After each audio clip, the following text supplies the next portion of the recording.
드리는 날이 되었네요. 좀 어떠세요? 오늘 여기 처음 오신 분은 여기가 괜히 낯설으시겠지만 그래도 감사한 건 뭐냐면 저희가 다 낯섭니다. 우리 모두 다가 여기가 처음이에요. 그러니까 오늘은 새로 오신 분은 없는, 우리 모두가 새로 오신 분이신 거죠.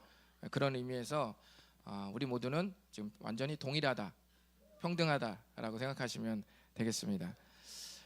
여러분 혹시 성경에 룻기라는 성경 말씀이 있다는 걸 아시나요? 네, 아마 교회를 많이 다니지 않으신 분들은 뭐 마태복음, 요한계시록 이런 건 많이 들어보셨겠지만 룻기 좀 익숙하지 않으실 텐데요. 아쉽겠지만 룻기가 오늘 이 마지막 말씀입니다. 혹시 룻기의 오늘 말씀을 들으시고 룻기의 이야기가 너무 궁금하다, 더 알고 싶다고 한다면 다시 사는 교회 유튜브 채널에 룻기가 시작부터 쭉 하고 있습니다. 업로드되어 있으니까 말씀을 들으시면서 다시 역주행해 주시면 감사하겠습니다. 드라마도 역주행하는 판에 말씀 역주행 못 하시겠습니까? 그렇죠? 네, 오늘은 룻기 말씀을 마무리하는 날입니다. 많은 분들이 룻기 말씀이 은혜가 된다는 피드백을 해주셨는데요. 룻기는 여러분뿐만 아니라 저도 애정하는 성경 말씀이기도 합니다. 여러 번 읽었고 많이 묵상했습니다. 그럼에도 불구하고 우리 많은 분들이 이 말씀에 공감해 주셔서 저는 룻기 말씀을 잘 마무리할 수 있었다고 생각합니다. 경청해 주셔서 감사드리고 특별히 우리 주풀 아이들, 그러니까 주일학교 아이들을 말하는 겁니다. 우리 주풀 어린이들에게는 아주 미안한 마음을 전합니다. 왜냐하면 많이 어려웠을 거예요.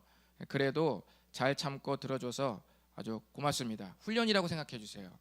나중에 더 나이 들면 1시간이 아니라 2시간도 기다려야 될 때가 있으니까 지금 내가 잘 참고 말씀을 들으면 훈련이다 생각해 주시면 고맙겠습니다. 네, 그럼 지금부터 룻기 마지막 설교 말씀을 여러분과 함께 나누겠습니다.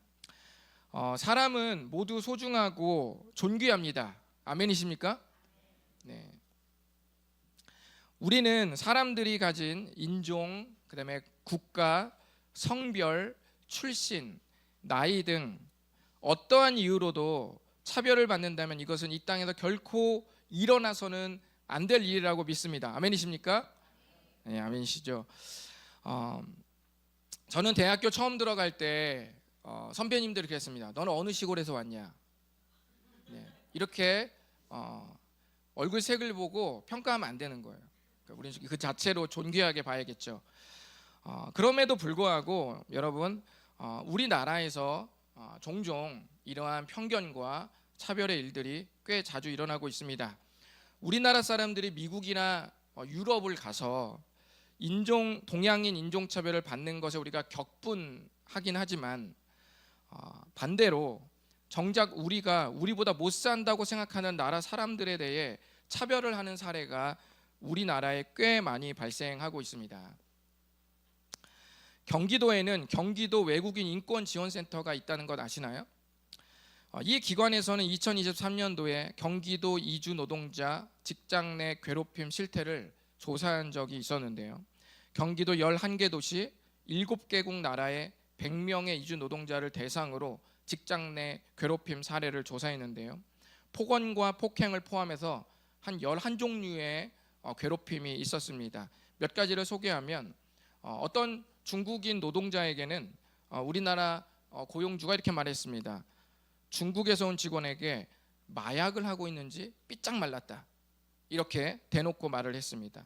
또 어떤 나라 사람들에게는 가난한 나라에서 왔다고 지식이 없는 외국인이라고 그렇게 우리나라 사람이 고용주가 말했습니다. 또 어떤 사람은 한국말을 잘 못해서 바보라는 소리를 듣고 작업반장님한테 맞았습니다. 또는 한국 사람은 따지지 않고 열심히 일하는데 캄보디아 사람은 대충 일한다. 너네 나라 사람들 원래 대충 일한다 라고 그렇게 싸잡아서 그렇게 말했습니다. 이보다 훨씬 더 질 낮은 욕설과 폭언은 제가 제외를 시켰습니다. 이런 차별은 결코 있어서는 안 될 일이죠. 그렇죠? 성경에도 이런 구절이 있습니다.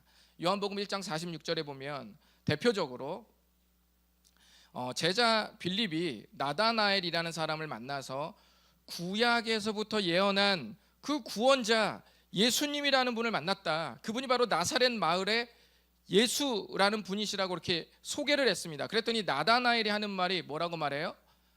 나사렛에서 무슨 선한 게 날 수 있냐? 라고 이렇게 말을 했습니다.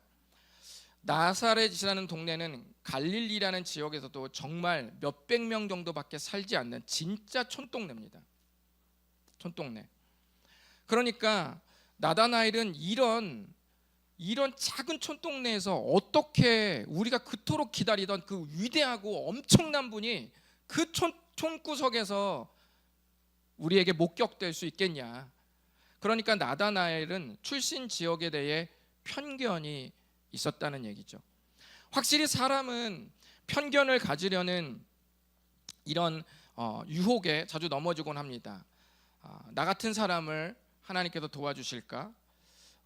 나 같은 보잘것없는 사람에게도 하나님의 은혜가 찾아오실까? 우리는 교회를 다니면서도 다른 사람에 대해서는 우리가 후한데 때때로 정작 나에 대해서는 하나님이 나 같은 상황도, 나 같은 형편도, 보잘것없는 나에게도 라고 하면 스스로가 스스로를 평가하고 편견을 갖는 거죠. 나 같은 사람도 하나님이 은혜를 주실까? 이런 생각을 할 때가 있습니다. 저는 그런 분들에게 이렇게 말하고 싶습니다. 그렇지 않다.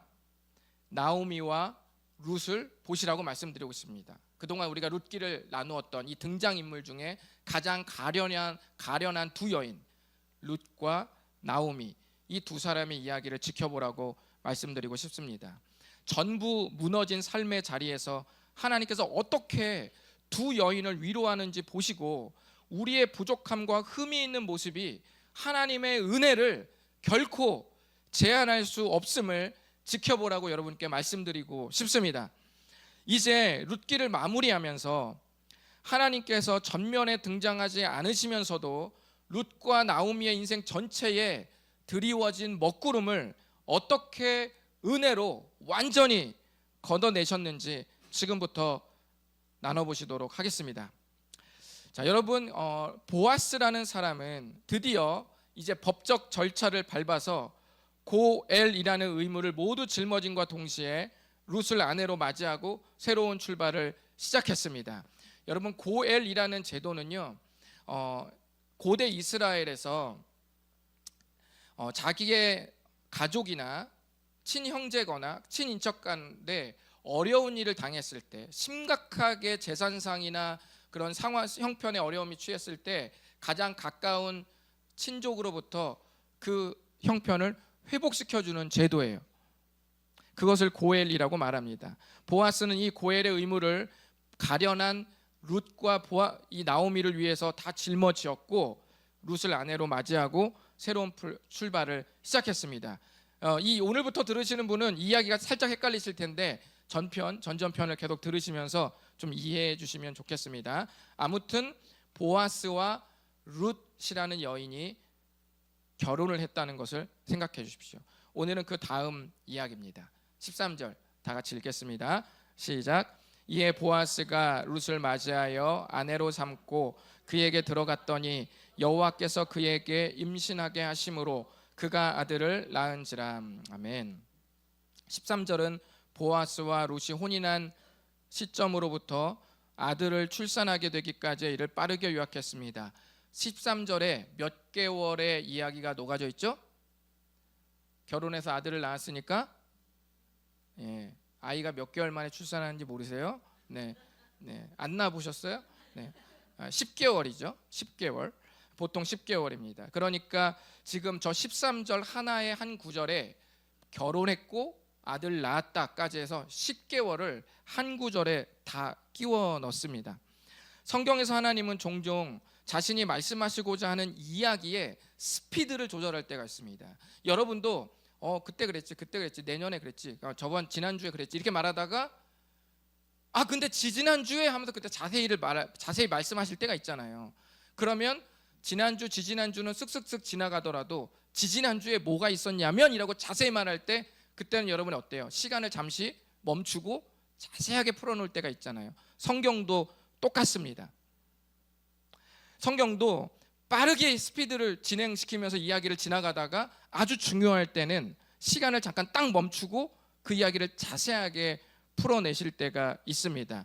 그러니까 성경에서 이야기의 흐름을 빠르게 가져갈 때는 그 사이에 일어나는 일이 그렇게 중요하지는 않다라는 걸 생각하시면 됩니다. 그러니까 13절은 10개월 동안 뭘 하면서 살았는지는 오늘 하나님의 뜻을 전하는 데에는 그렇게 중요하지 않다. 중요한 건 뭐가 중요하다는 거죠? 아들을 낳았다는 게 중요하다는 기록이겠죠.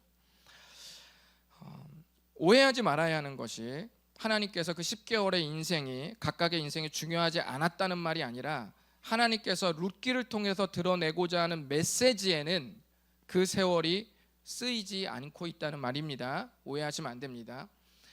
보아스가 룻과 혼인하고 그 사이에 아기가 태어났습니다. 아들이 태어났습니다. 보아스는 고엘의 책임을 지게 된 대상자가 된 후에 혼인을 하고 아들을 낳았습니다. 14절을 보시면 마을 여인들은 이 아들로 인해서 하나님을 찬송했습니다. 이 여인들이 누구에게 축복의 말을 건넸어요? 나오미는 누구냐면 룻의 시어머니입니다. 원래 룻은 이 시어머니 나오미 아들과 결혼했는데 아들이 죽었어요. 일찍 죽고 제대로 결혼 생활을 하지 못했습니다. 그런데 새로운 남편 보아스가 지금 룻과 결혼한 것이죠. 그 장면을 보고 마을 사람들이, 마을 여인들이 고향으로 돌아온 저 나오미, 시어머니 나오미에게 마음껏 축복해 주고 있습니다. 무엇을 축복하고 있어요? 이 여인들은 하나님께서 나오미에게 기업 물을 자가 나타나게 하셨다는 사실을 찬송했습니다. 기업 물을 자라는 뜻이 뭐냐면 고엘이라는 말이에요. 고엘이 기업 물을 자라는 뜻입니다. 아까 제가 고엘이라는 제도 말씀드렸죠. 가까운 친척 중에 내가 갚을 수 없는 큰 빚을 졌을 경우에 가장 가까운 형제나 친척이 그 빚을 대신 갚아줘서 그 사람의 형편을 회복시켜주는 제도, 이것이 뭐라고요? 고엘이고, 이 고엘의 의무를 지는 사람을 일컬어서 뭐라고요?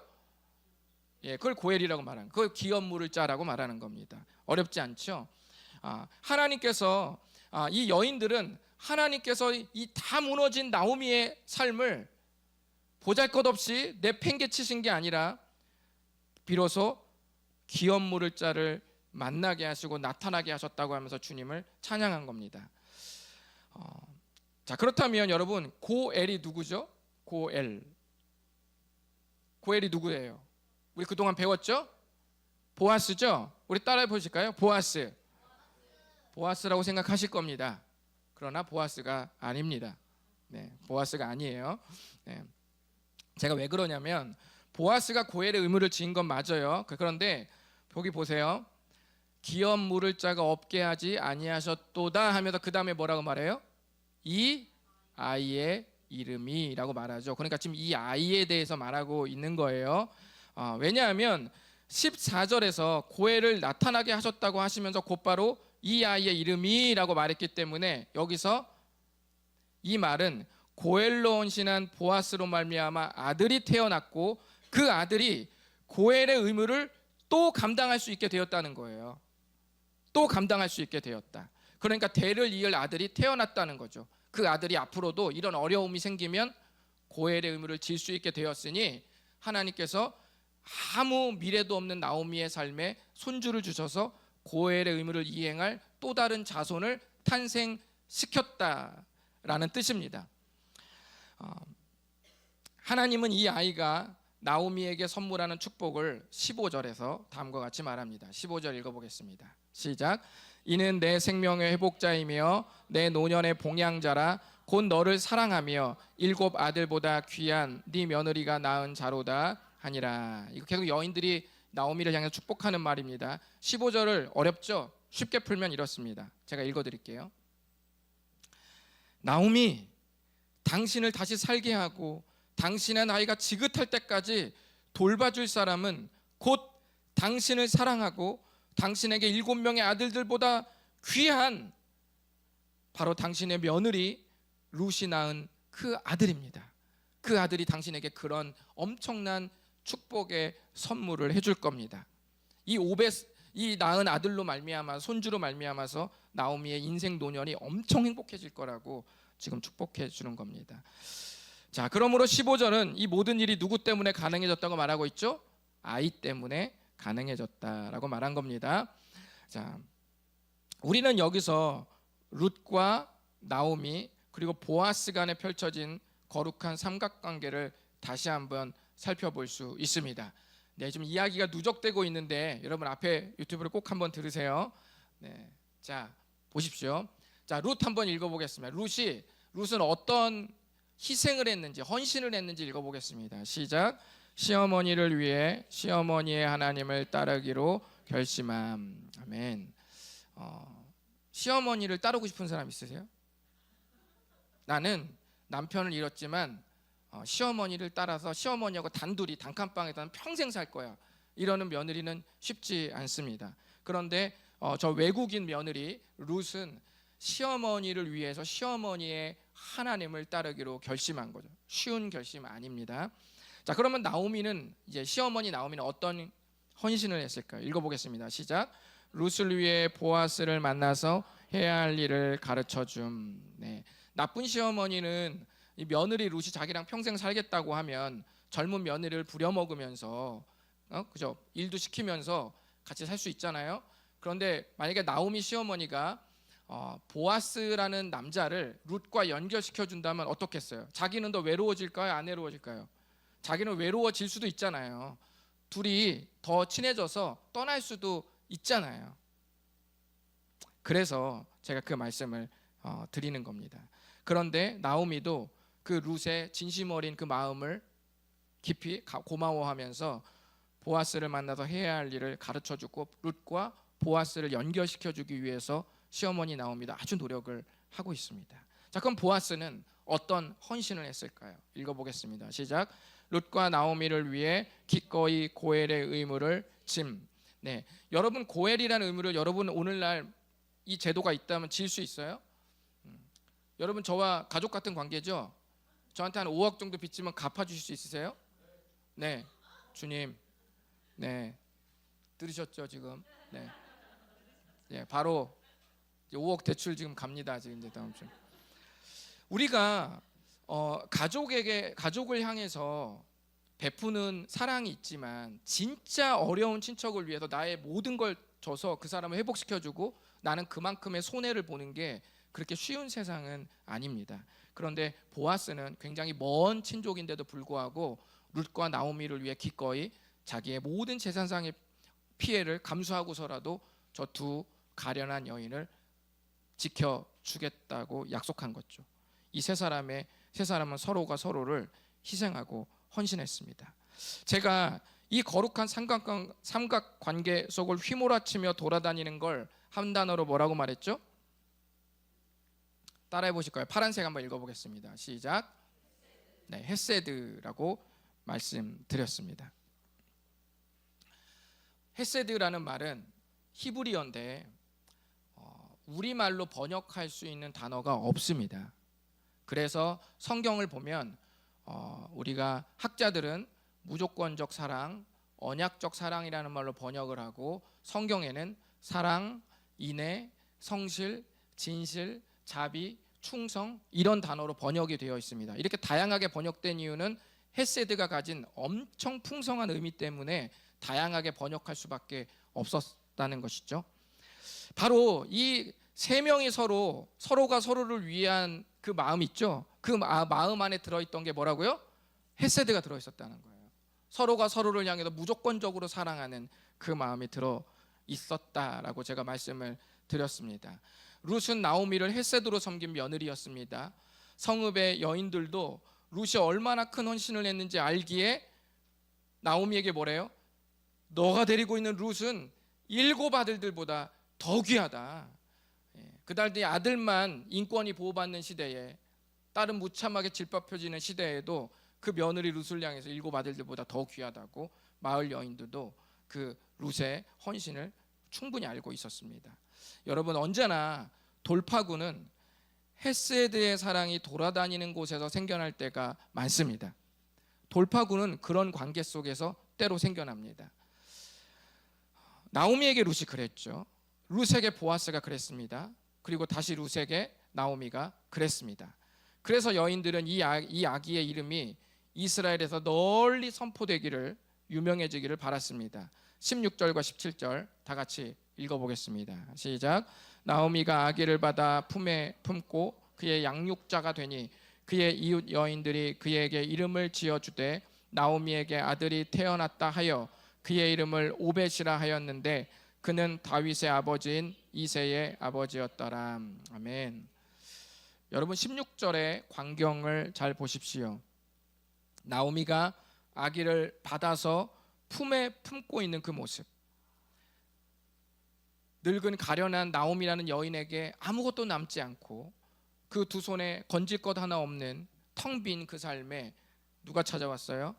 바로 이 오벳이라는 아이가 찾아왔고 그 아이를 품에 품고 있는 모습 생각해 보십시오. 모든 걸 잃은 나오미, 두 손이 늘 비어 있어서 공허함만을 들어 올렸던 그 두 손에 지금 오벳이라는 손주 아기가 품에 있습니다. 나오미의 회복을 가장 극적으로 보여주는 장면입니다. 나오미는 모압에서부터 고향으로 돌아온 순간까지 줄곧 죽음, 남편을 잃었죠. 두 아들 잃었습니다. 그의 주변 삶의 자리에는 뭐가 있었죠? 생명보다는 죽음이란 단어가 익숙했어요. 식구들을 다 잃었습니다. 그 10년 동안의 세월은 그에게 늘 죽음과 상실뿐인 삶을 살았습니다.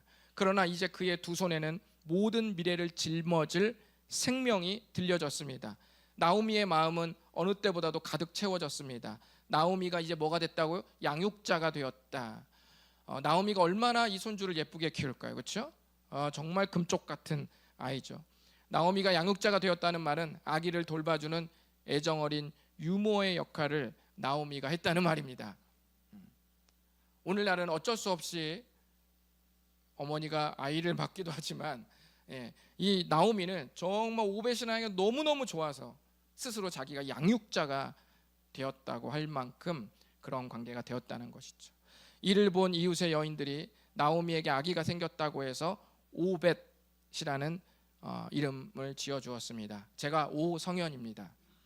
그리고 이 아이의 이름이 오벳이에요. 네. 오벳은 무슨 뜻이냐면 따라해 보시겠습니다. 봉사자. 네, 봉사자라는 뜻인데 아마도 그 의미는 이 아이가 나오미를 회복시키고 노년까지 이 시어머니 할머니 나오미를 돌봐줄 봉사의 아이가 될 것이라는 의미 같아요. 봉사자라는 의미의 오벳이라고 이름을 지었습니다. 하지만 오벳의 역할은 거기서 끝나지 않죠. 지금부터 제가 할 얘기가 좀 더 심오한데 조금만 더 집중해 한번 해보십시오. 이것이 오늘 룻기의 마지막 구절이에요. 보시면 베레스의 계보는 이러하니라. 베레스는 누구를? 헤스론. 헤스론은 람은 아미나답을, 아미나답은 나손은 살몬은 보아스는 오벳은 이새는 다윗. 이렇게 해서 베레스부터 다윗까지 10명의 계보를 성경에서 기록했습니다. 10명의 계보. 자, 근데 여러분께서 여기서 유심히 보실 것이 뭐냐면 이 족보의 시작이 누구부터 지금 말하고 있죠? 베레스라는 사람부터 말하고 있습니다. 그러니까 베레스가 중요하다는 거예요, 안 중요하다는 거예요? 중요하다는 거죠. 베레스 전부터 올라갈 수도 있잖아요. 근데 베레스부터 시작했다는 것은 베레스가 뭔가 중요하다. 그리고 보아스가 베레스의 후손이라는 것을 강조하고 있고요. 그리고 보아스로부터 다윗이 태어났다는 것을 아주 강조하고 있습니다. 저는 오늘 이 족보를 조금 여러분께 풀어드리고 오늘 말씀을 좀 마치려고 합니다. 주무시지 않을 거죠? 네. 자, 잘 보시면 족보의 시작이 베레스부터 시작됩니다. 베레스라는 이름은 이 베레스가 도대체 누구이기에 지금 이 아름다운 룻기 이야기가 마무리되고 있는 시점에 그의 이름부터 족보가 시작되고 있을까요? 이 베레스라는 이름은 여러분 지난주 설교 때 그렇죠? 보아스와 룻이 결혼할 때 모든 사람들이 그 가정을 축복할 때 이렇게 말했습니다. 베레스의 집과 같게 하시기를 원하노라 이렇게 말했어요. 그러니까 베레스는 중요한 거죠. 베레스의 집과 같게 되기를 원한다고 축복했다는 것은 베레스가 해피엔딩으로 끝났다는 거죠. 베레스의 뭔가 삶이 어려웠을 거예요. 근데 베레스가 확 일어났어요. 그래서 사람들은 룻과 보아스의 가정의 일군 모습을 보면서 베레스와 같기를 원한다고 했을 때 그 베레스라는 이름이 또 한 번 나왔습니다. 자, 베레스, 그는 과연 누구일까요? 지금 한번 떠나보시겠습니다. 자, 베레스를 알기 위해서는 이제 좀 더 큰 그림을 그려야 하는데, 베레스를 알기 위해서는 이스라엘 민족의 구성을 좀 알아야 합니다. 지금부터 룻기를 잠깐만 접어두시고 이제는 창세기 이야기로 좀 들어가 보도록 하겠습니다. 우리는 지금 이스라엘 민족이라고 부르죠. 민족이라고 부르는데 어떤 민족도 처음부터 민족일 수는 없겠죠. 한 가정으로부터 시작하지 않겠어요? 그렇다면 이스라엘 민족은 어느 가정에서부터 시작되었을까요? 우리 따라해 보실까요? 아브라함. 네, 이스라엘 민족은 아브라함 때부터 시작해서 하나님의 약속이 주어지고, 아브라함의 믿음의 아들 누구? 1번 일삭, 2번 이삭, 3번 삼삭. 몇 번일까요? 네, 정확하십니다. 아브라함의 믿음의 아들 이삭, 그리고 이삭의 아들 야곱, 그리고 야곱에게 아들이 몇 명 있을까요? 12명이 있습니다. 이렇게 태어나는데 12아들로부터 번성한 자녀들이 훗날 이스라엘 민족이 되는 거예요. 어렵지 않으시죠? 그러니까 아브라함이 하나님의 약속을 받은 민족의 시작이기는 하지만 12아들이 이스라엘 민족으로 번성하기까지의 실질적인 조상이 되는 거예요. 실질적인 조상은 12아들인 거죠. 이 12아들을 전부 기억할 필요는 없고요. 이 중에서 네 번째 아들만 좀 기억해 보시면 좋겠습니다. 네 번째 아들은 따라해 보십니다. 유다. 네, 유다입니다. 이스라엘 민족이 12아들, 조상이 되는 12아들 중에 네 번째 아들 유다, 좀 기억해 주십시오. 하나님은 야곱을 통해 네 번째 아들 유다에게 이런 예언을 창세기에서 하셨습니다. 우리 한번 읽어보실까요? 유다에게 어떤 예언을 했을까요? 시작. 규가 유다를 떠나지 아니하며 통치자의 지팡이가 그 발 사이에서 떠나지 아니하기를 실로가 오시기까지 이르리니 그에게 모든 백성이 복종하리로다. 아멘. 규는 임금의 지휘봉을 말하는 겁니다. 귀엽다 규 이런 게 아니라 규는 임금의 지휘봉을 말하는 겁니다. 하나님은 유다의 자손에서 통치자의 지팡이가 떠나지 않을 것이고, 그 통치권은 실로가 오시기까지, 여기서 말하는 실로는 뭐냐면 마지막 메시아를 가리키는 단어예요. 어렵죠? 실로는 마지막 메시아를 가리키는 단어입니다. 그러니까 그분이 오실 때까지, 그 마지막 메시아가 오실 때까지 통치권이 끊어지지 않을 거라는 거예요. 그리고 그분이 오시면 모든 백성이 뭐 한다고요? 복종하게 될 것이라고 말씀하셨습니다. 이 말은, 이 예언은 이 유다의 가문에서 왕이 나온다는 뜻이에요. 그러나 이 예언은 유다의 삶에서 묻혀버렸습니다. 유다에게 이 예언인데 유다가 이 위대한 예언에 걸맞는 삶을 살았을까요? 못 살았을까요? 잘 못 살았어요. 부족했습니다. 그래서 이 엄청난 예언이 유다의 삶에서 어느 정도 묻혀버리고 있었습니다.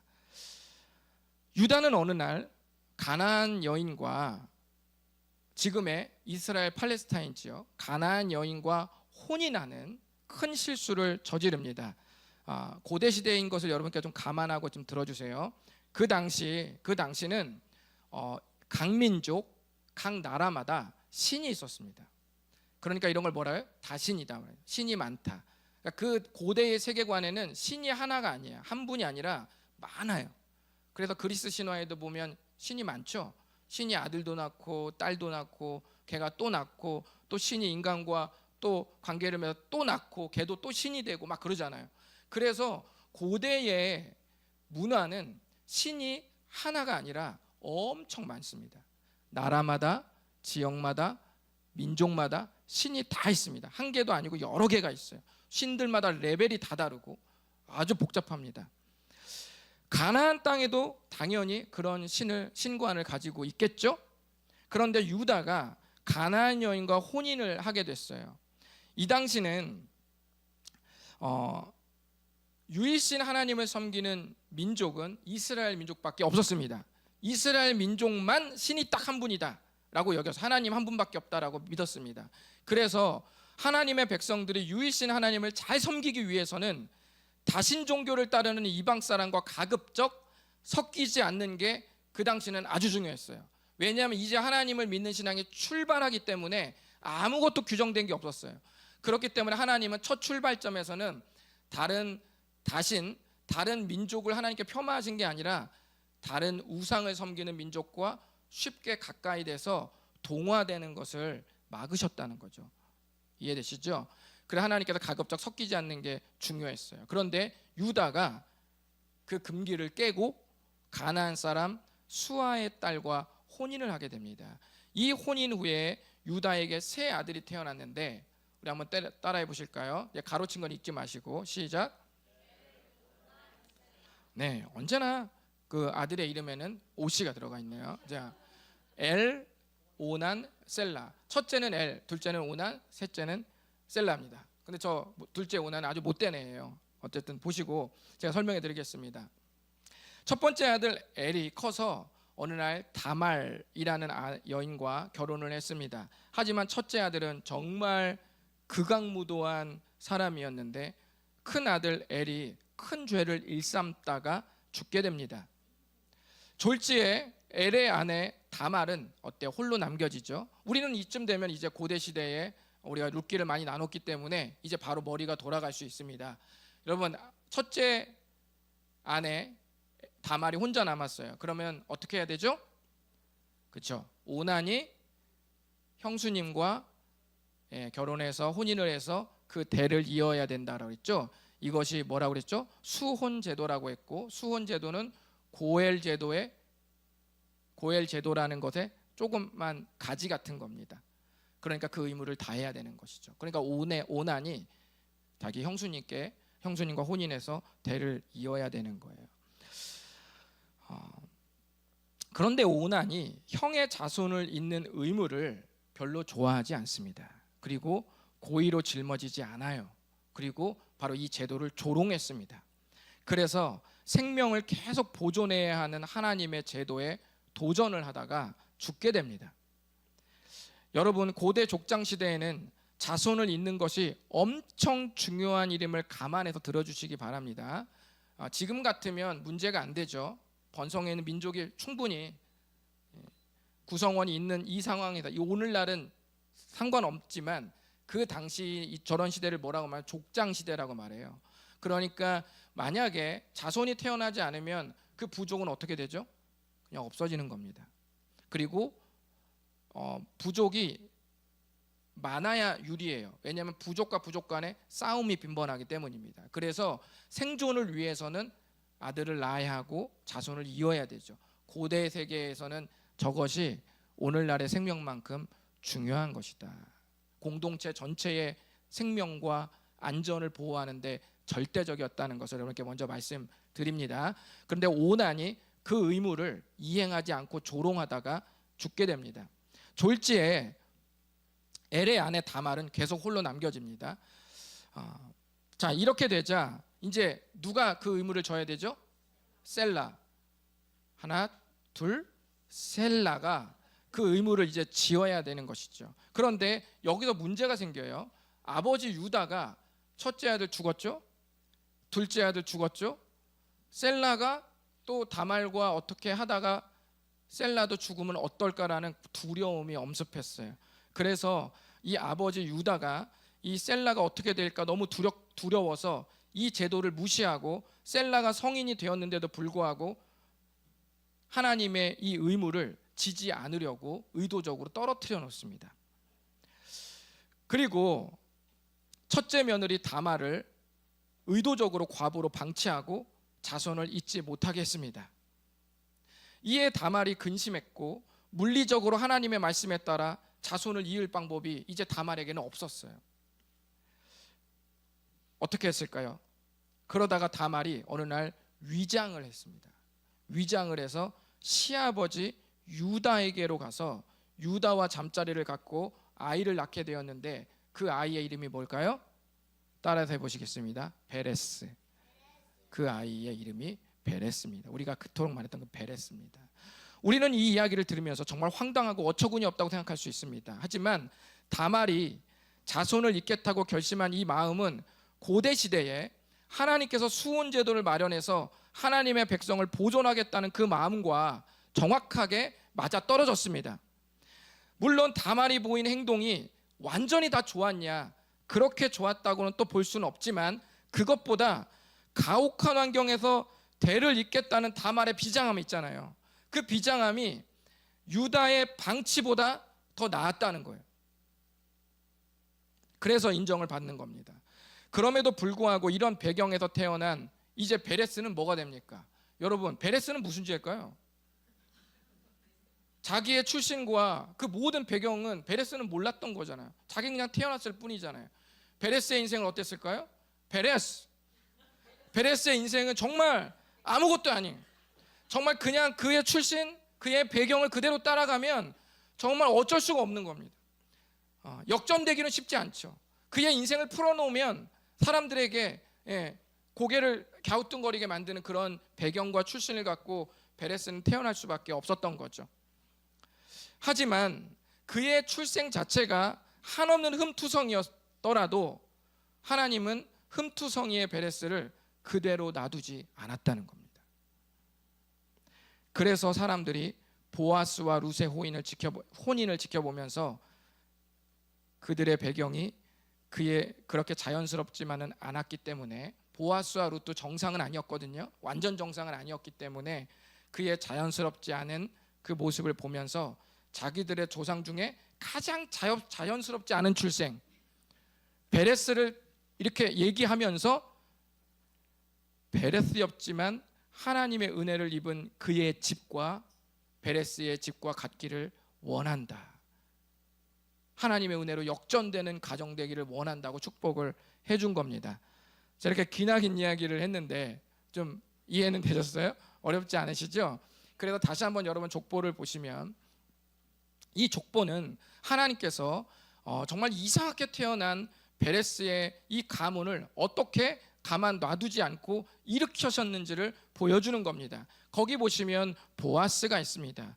보아스가 베레스의 자손이었다는 사실을 우리는 이제는 비로소 알 수 있습니다. 그리고 보아스와 룻에게서 태어난 오벳이라는 아이는 바로 다윗의 할아버지가 되었습니다. 베레스의 족보의 끝에 누가 있죠? 다윗이 있죠. 그렇다면 왜 다윗으로 끝날까요? 첫 번째는 베레스, 우리가 이유는 알았어요. 근데 마지막은 다윗. 왜 룻기의 마지막은 다윗으로 끝이 날까요? 아까 제가 창세기 49장 10절에 유다의 자손에서 누가 나온다고 했죠? 왕이 나온다고 했죠. 왕이 나온다고 했습니다. 다윗은 이스라엘 민족의 두 번째 왕으로 등극하면서 바로 이 예언이 이루어지게 되는 것이죠. 그리고 또 하나의 예언이 있었습니다. 그것이 뭐냐면 실로가 오시기까지 영원한 통치권을 가진 유일한 왕이 등장할 때 모든 백성이 그 앞에 무릎을 꿇게 될 것이라고 예언했던 것을 우리는 기억하고 있습니다. 여러분, 예언서에서 예수 그리스도의 별명이 뭐라고 했죠? 다윗의 자손. 그것이 바로 마지막 실로, 마지막 메시아의 별명이 다윗의 자손 예수 그리스도십니다. 바로 그겁니다. 바로 오래전 창세기 49장 10절에서 말한 실로가 오시기까지라는 예언은 바로 예수 그리스도께서 오실 때까지라는 말이었음을 우리는 이제 알게 됩니다. 그분이 오시면 모든 백성이 복종한다고 말씀드렸죠. 빌립보서 2장 9절, 10절, 11절 읽어보겠습니다. 시작. 이러므로 하나님이 그를 지극히 높여 모든 이름 위에 뛰어난 이름을 주사 하늘에 있는 자들과 땅에 있는 자들과 땅 아래에 있는 자들로 모든 무릎을 예수의 이름에 꿇게 하시고 모든 입으로 예수 그리스도를 주라 시인하여 하나님 아버지께 영광을 돌리게 하셨느니라. 아멘. 모든 무릎을 예수의 이름에 꿇게 하시고 실로가 오시기까지 모든 백성이 복종할 것이다 라는 바로 유다를 향한 아주 오래적 창세기의 예언이 그대로 예수 그리스도를 통해 신약시대에 이루어졌습니다. 바로 하나님은 오늘날 예수 그리스도를 믿는 모든 흠투성이의 사람들을 무조건적으로 헤세드로 사랑하시고 자기 목숨을 내어줘서 우리 죄의 문제를 해결하셨으며 자기 생명을 주어 영원토록 하나님의 자녀가 되게 하셨습니다. 그 모든 출발점에 뭐가 있죠? 아주 작은 마을 베들레헴에서 모든 삶이 송두리째 무너진 나오미가 있고요. 그리고 아무것도 보지 않고 시어머니의 하나님을 따라 나선 외국 며느리 룻을 통해 이 위대한 구원 역사가 펼쳐졌다는 사실을 룻기가 우리에게 웅장하게 보여주고 있습니다. 이제 룻기 이야기의 막을 내릴 때가 되었습니다. 마지막은 보아스와 룻이 혼인을 맺었고 둘 사이에 아들이 태어난 이야기로 끝을 맺죠. 한 아기가 태어난 일로 온 마을이 기뻐하고 빈손으로 돌아온 나오미는 이제 두 손으로 아이를 가득 품습니다. 기가 막힌 반전과 거기서 비롯한 기쁨은 슬픔으로 겹겹이 쌓인 첫 이야기의 시작과 대조됩니다. 첫 이야기는 어땠죠? 기근을 피해서 모압이라는 이민을 떠났었고 거기서 남편을 잃고 거기서 두 아들을 잃고 며느리를 떠나보내고 홀로 노년에 고향으로 와서 비참한 삶을 마감해야 하는 나오미의 그 시작을 우리는 눈여겨봤습니다. 겹겹이 쌓인 그 어둠, 그 슬픔, 그 시작과 마지막은 완전히 대조되죠. 마치 칠흑 같은 어둠을 시작해서 동이 트는 일출을 거쳐 광명으로 접어드는 것 같습니다. 그리고 이 아들은 당대 오벳이라는 아들은 베들레헴의 기쁨이 되었을 뿐만 아니라 훗날 모든 인류를 기쁘게 할 메시아의 조상이 됩니다. 그리고 예수 그리스도는 오늘날 모든 인류가 짊어진 죄의 문제를 해결할 영원한 고엘이 되어 우리를 지키시고 사랑하시는 분이 되셨습니다.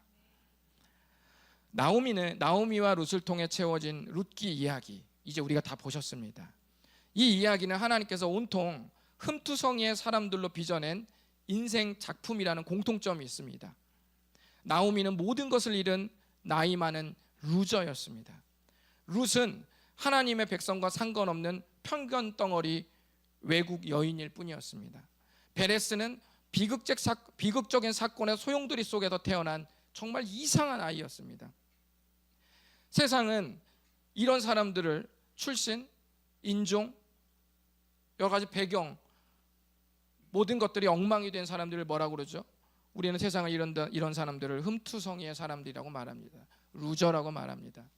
하지만 적어도 하나님께서 다스리시는 하나님의 나라 안으로 들어온 순간부터 이들의 이름은 은혜의 전당에 기록되기 시작했습니다.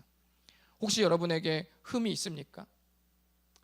족보를 잘 세어보시면 제가 말씀드린 것처럼 정확히 10대의 계보가 기록되었습니다. 이는 룻기의 서정적인 이야기의 문학적인 감동장치입니다. 여러분, 나오미가 몇 년 동안 고난을 겪었다고요? 10년. 모압에서의 10년 동안 고통뿐인 그 세월. 족보는 몇 대? 10대. 10이라는 오묘한 평행을 일부러 룻기 이야기는 마지막에 마감을 하면서 평행장치로 두고 있습니다. 모압에서의 10년은 죽음이었고 족보에서의 10번째는 생명이었습니다. 모압에서의 10년은 상실이었고 족보에서의 10번째는 회복이었습니다. 모압에서의 10년은 절망이었고 족보에서의 10번째는 소망이었습니다. 그 소망은 이제 예수 그리스도를 통해 영원으로 나아가고 있습니다. 룻기는 그렇게 끝을 맺고 다음 성경 사무엘 상으로 메시아 약속이 이어지는 배턴을 넘겨줍니다. 우리의 눈으로는 모든 사건, 모든 만남, 여러분이 겪는 모든 일들, 모든 사람, 모든 시간, 모든 순간들은 전부 우연처럼 발생합니다. 왜냐하면 우리가 알 수 없기 때문입니다. 하지만 그것은 우연이 아닙니다. 하나님의 섭리로 가득 차 있습니다. 이 이야기를 우리는 지금부터 9편의 설교로 지켜봤습니다. 룻기를 마무리하는 이 시점에 여러분께 당부를 드리면서 한 가지 당부를 드리고 제가 마치려고 합니다. 이제부터는 지금까지는 우리가 룻기의 모든 이야기를 지켜봤죠. 그렇죠? 이제부터는 여러분의 삶을 룻기의 눈으로 지켜볼 차례입니다. 어떠십니까? 이제부터 하나님의 섭리가 보이실 줄 믿습니다. 기도하겠습니다. 이 시간에 눈을 감고 반주에 맞춰서 좀 기도할 텐데, 성경은 언제나 화려하고 빼어난 인물들을 주인공으로 놓지 않습니다. 언제나 그런 사람만 첫째가 되며 우열에서 승리자가 되지 않습니다. 성경에서의 가장 첫째는 우리 예수님께서 말씀하셨죠. 제자들에게 누구든지 첫째가 되고자 하거든 모든 사람을 섬기는 자가 되어야 된다라고 말씀하셨습니다. 모든 사람의 끝자리에 있는 사람이 하나님 나라에서는 오히려 첫째라고 말씀하셨습니다. 우리는 그것을 역설의 진리라고 말하죠. 오늘 룻과 나오미의 삶을 우리 모두 지켜봤습니다. 얼마나 가련합니까? 모든 것이 무너져 내려앉았죠. 그러나 그 희망 없는 곳에서 하나님께서 싹 틔운 소망의 그 씨앗을 우리는 보고 있습니다. 그리고 그 씨앗이 나오미를 통해, 보아스를 통해서 하나님의 거대한 은혜의 날개 아래 품어지고 잉태되었다가 오벳이라는 아이를 출생하게 만들고, 그 오벳을 통해서 마침내 다윗이 나타나게 하고, 다윗이 왕이 됨으로 말미암아 오래전 창세기 49장 10절에 있었던 놀라운 그 예언이 이루어지게 되고, 그리고 다윗의 자손 예수 그리스도를 통해서 실로가 오시기까지 통치권이 끊이지 않겠다는 약속이 이루어지며, 그 실로가 오셨을 때 모든 백성이 무릎 꿇을 것이라는 그 놀라운 말씀이 빌립보서 2장 9절 10절 11절의 말씀으로 성취되었음을 우리는 지켜보았습니다. 이 모든 위대한 이야기, 나와 상관없을 것 같은 이 엄청난 거대한 조각의 이야기들이 무엇으로부터 출발했는지 기억하십시오. 가련한 두 여인 룻과 나오미의 작은 마을 베들레헴에서부터 시작되었음을 기억하시기 바랍니다. 여러분은 결코 작지 않습니다. 여러분의 인생은 결코 작지 않습니다. 여러분의 인생을 통해서 하나님께서 위대한 메시아 예언과 연결시킬 것이며, 누구든지 예수 그리스도를 믿는 사람들은 그 사람이 루저든 출신이 어떻든 성장 배경이 어떻든 이전에 어떻게 살았든 그 사람의 MBTI가 무엇이든 그 사람의 애니어그램이 무엇이든 성향기질 상관없이 그 사람이 가진 것이 많든 적든 나이가 많든 적든 남자든 여자든 누구든 상관없이 하나님께서 그 인생을 예수 그리스도와 함께 영원히 하나님의 은혜의 전당에 기록되는 이름들로 만드실 것이라는 사실입니다. 주여, 이 사실을 내 마음에 새기고 신뢰하며 예수 그리스도를 믿고 영원히 살아가겠습니다. 도와주시옵소서. 다 같이 기도하겠습니다.